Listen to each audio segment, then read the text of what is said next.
In order to apply advanced mental strategies, if you want to beat test anxiety or any other fears today, you'll have to be able to think in a more abstract way.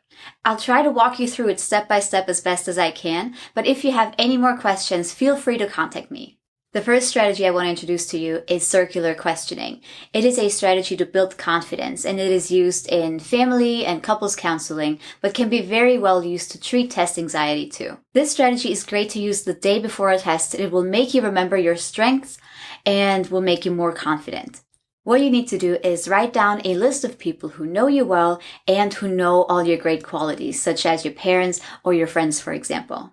Then write down all the strong attributes that each of the people on the list would say about you. Imagine they're interviewed and someone's asking them, what positive traits do you especially like about Alexandra? By using your own name instead of saying me, you gain a different perspective. This exercise will make you gain a different view and will show you what you're capable of. Knowing that none of these people would lose respect for you if you failed makes a stressful situation like a test a lot less frightening. Ask yourself the following questions. Would any of those people act differently if you failed a test? How would their lives change if you failed? What would they say if you failed the test?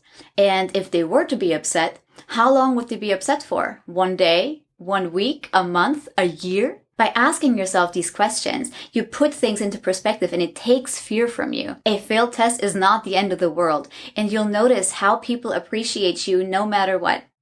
Another method used in cognitive behavioral therapy to work with students who suffer from test anxiety is the work with the inner critic. Everybody has an inner critic. It is that internal voice inside of you that tells you that you're lazy, you're dumb, or you don't deserve this. It is usually things that you pick up as a kid when somebody tells you you're not good at something. And it is those people with a strong inner critic who usually think they don't deserve something when they succeed, but they think, they were lucky or it was due to somebody else's support. The best solution is not to suppress the inner critic. That would just attract attention to it. But the best intervention is to respond to the inner critic and acknowledge it as if you were two different people. You will take a detached perspective. And when you hear that voice telling you that you're going to fail this test, you can react as if it was some annoying friend, and you can say, yeah, thank you, I know I still need to study a bit. Be prepared for that inner voice that keeps telling you the same things over and over again. Have positive comments ready.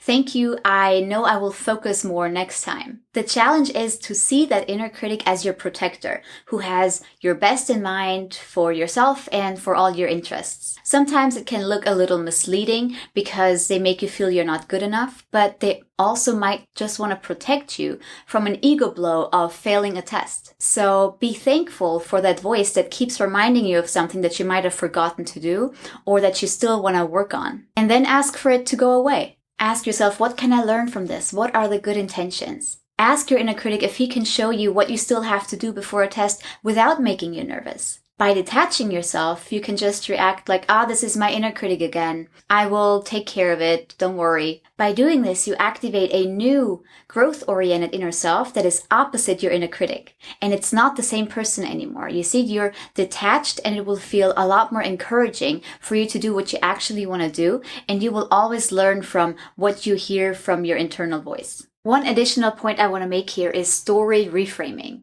Maybe your inner critic has its own version in your head of how a situation went really badly, of you having an oral exam and you didn't know how to answer a question, or you giving a presentation and blacking out, not knowing what to say next.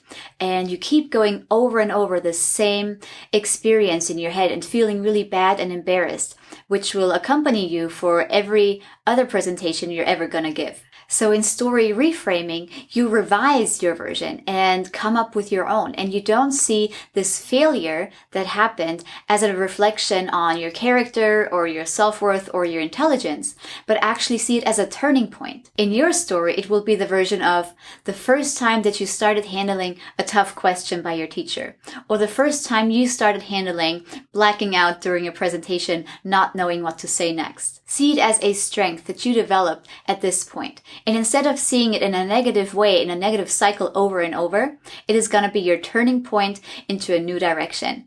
There doesn't only have to be one story, and that's the one by your inner critic, but you can come up with your own. You are writing history here. Another method to treat and reduce test anxiety is the Walt Disney method, which you've already heard about in my course. Remember, you had 3 positions, 3 voices inside of you, which were the dreamer, the realist, and the critic. Those 3 voices are playing together whenever you're facing a difficult situation, in this case, test anxiety. I want to walk you through one example of a student. Let's name him Toby. Toby's goal was to speak confidently at an oral exam and not stutter. So you have 4 sheets of paper, big enough so you can step on them and put them on the floor, one with the word dreamer, one with the realist, and one with critic on it, and 1 sheet of paper is blank, which will be your break state.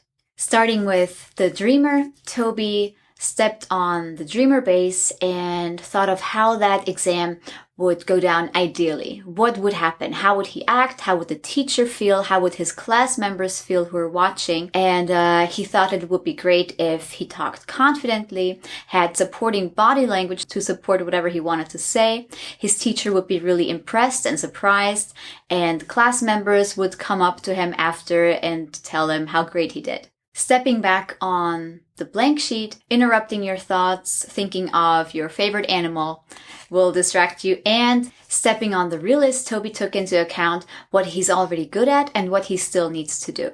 Toby is really good at public speaking and giving presentations, but he usually gets nervous when asked questions. So he's afraid he wouldn't know what to say and not respond immediately. So he comes up with a step-by-step plan of thinking, what do I still need to do in order to be better? So his plan was to practice in front of the mirror, then record himself and watch it in order to see if he looked confident enough. Then breaking state, stepping on the blank sheet, interrupting your thought, what was your last meal?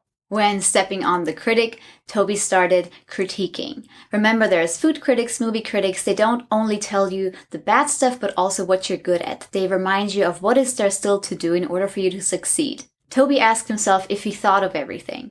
And since he got a little nervous when thinking of questions that he can't answer, he came up with the plan of writing down possible questions that the teacher might ask him. Another idea was he would wear his favorite outfit so he would feel good and confident.